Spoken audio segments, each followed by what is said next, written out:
ई-KYC पूर्ण झाला असेल तर तुमचे रखडलेले हप्ते एकत्रित मिळणार आहेत। लवकरच लाडकीच्या खात्यात 4.5 ते 6,000 रुपये जमा होण्याची शक्यता आहे। केवायसी दुरुस्ती आणि पडताळणी पूर्ण झाल्यानंतर डिसेंबर 2025, जानेवारी 2026 आणि फेब्रुवारी 2026 किंवा मार्च पर्यंतचे हप्ते मिळण्याची शक्यता आहे। प्रति महिना 1,500 रुपये प्रमाणे एकत्रित 4,500 किंवा 6,000 रुपये जमा होण्याची शक्यता आहे। त्याचं जे वितरण आहे त्याची सुरुवात केली।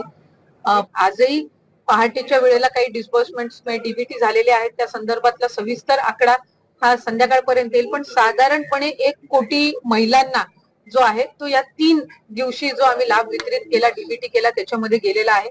आणि याच्यामध्ये महिन्यामध्ये स्क्रुटिनी अभावी ज्या महिलांना लाभ मिळाला नव्हता त्यांना 4,500चा लाभ वितरित झालाय। काही महिला आहेत ज्यांचा आधार सीडिंग झालेला नाहीये आणि म्हणून त्या पात्र असून सुद्धा आधार सीडिंग न झाल्यामुळे त्यांना लाभ मिळत नाहीये।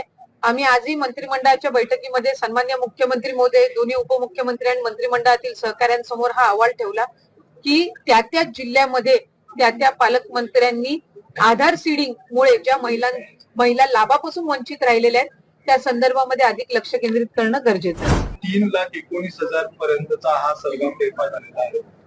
ते साधारणपणे मुख्यमंत्री माझी लाडकी बहीण या योजनेअंतर्गत त्या महिलांना सक्षम करण्याच्या भूमिकेतून ही आणलेली आहे, ती अशाच पद्धतीनं चालू राहावी अशी सगळ्यांची इच्छा आहे।